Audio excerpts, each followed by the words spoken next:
हाल ही में यूरोपीय space agency ने शुक्र ग्रह के लिए एक नए एनविजन मिशन की घोषणा की है। नमस्कार, मैं हूं प्रियंवदा और आपका बहुत बहुत स्वागत है स्टडी विथ लक्ष्य अकेडमी पर।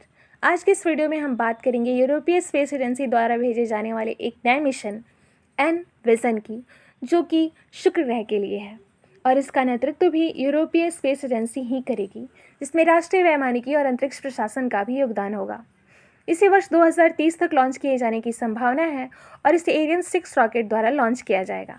इस अंतरिक्षयान को शुक्र ग्रह तक पहुंचने में लगभग 15 महीने लगेंगे और कक्षा की परिक्रमा पूरी करने में 16 महीने और लगेंगे।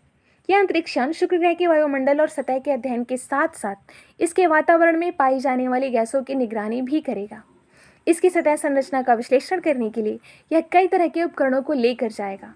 नासा द्वारा दिया गया एक रडार सतह की छवि बनाने और उसका नक्शा बनाने में इसकी मदद करेगा। एनविजन मिशन शुक्र ग्रह के लिए यूरोपीय स्पेस एजेंसी के नेतृत्व वाले वेनस एक्सप्रेस नाम के दूसरे मिशन को फॉलो करेगा, जो वायुमंडलीय रिसर्च पर सेंट्रलाइज्ड है और ग्रह के सतह पर ज्वालामुखी हॉटस्पॉट के बारे में पता करेगा। तो क्या शुक्र ग्रह पर जाने वाला यह दुनिया का पहला मिशन है, या इससे पहले भी शुक्र ग्रह पर अन्य देशों द्वारा कई अन्य मिशन भेजे जा चुके हैं? अगर बात करें जापान की, तो जापान का आकात्सुकी अंतरिक्षयान भी 2015 से शुक्र ग्रह के वायुमंडल का अध्ययन कर रहा है। आकात्सुकी के जरिए ही हम यह जान पाए कि ग्रह को तेज हवाएं अशांत बनाए रखती हैं। इन्हें गुरुत्वाकर्षण तरंग कहा गया है। हाल ही में अमेरिकी अंतरिक्ष एजेंसी नासा ने शुक्र ग्रह के रहस्यों से पर्दा उठाने के लिए 2 नए रोबोटिक मिशन डाविंसी प्लस और वेरिटास की घोषणा की है। ये दोनों महत्वाकांक्षी मिशन 2028 से 30 के बीच शुरू किए जाएंगे।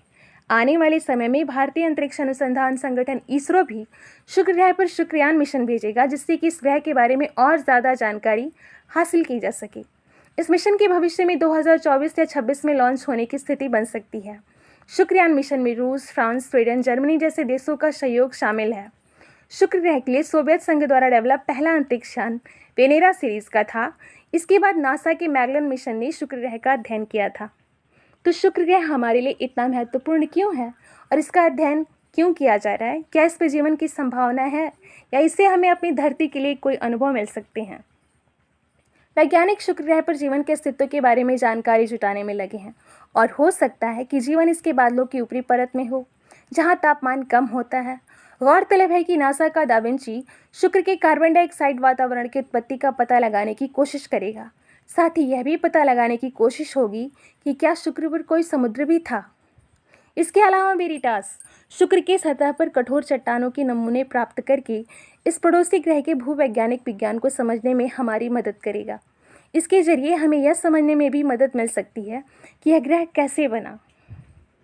एनविजन मिशन से वैज्ञानिकों को यह समझने में भी मदद मिलेगी कि कैसे शुक्र ग्रह एक भट्टी जैसे ग्रह में बदल गया, जिसकी सतह शीशा को पिघलाने में भी सक्षम है।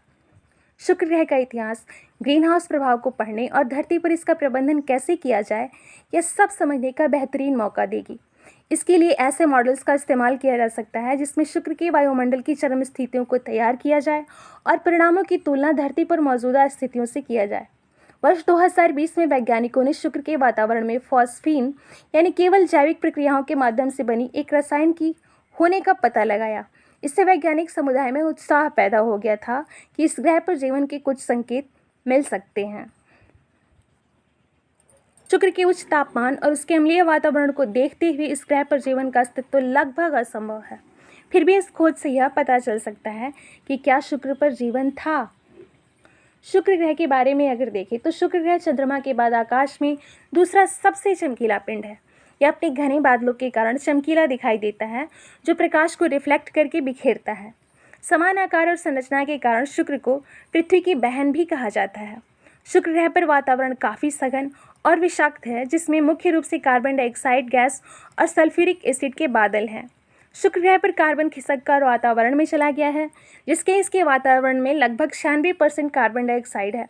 इससे बहुत ही तेज ग्रीन हाउस प्रभाव उत्पन्न हुआ, जिससे सतह का तापमान 750 केल्विन यानी 470 डिग्री सेल्सियस या 900 डिग्री फ़ारेनहाइट तक चला गया है। शुक्र पर सूर्य पश्चिम में उगता है और पूर्व में डूबता है। शुक्र पर एक दिन पृथ्वी के 243 दिनों के बराबर होता है, क्योंकि यह पृथ्वी और अधिकांश अन्य ग्रहों के उल्टा घूमता है। शुक्र के पास ना तो अपना चंद्रमा यानी उपग्रह है और ना ही इसके पास छल्ले हैं। तो यह है शुक्र ग्रह और इस पर भेजे जाने वाला मिशन एन विज़न। आपको आज की वीडियो कैसी लगी कमेंट बॉक्स में ज़रूर बताइएगा, और अगर अच्छी लगी हो तो लाइक, शेयर और सब्सक्राइब करना बिल्कुल नहीं भूलिएगा। नमस्कार, धन्यवाद, मिलते हैं फिर नेक्स्ट वीडियो में।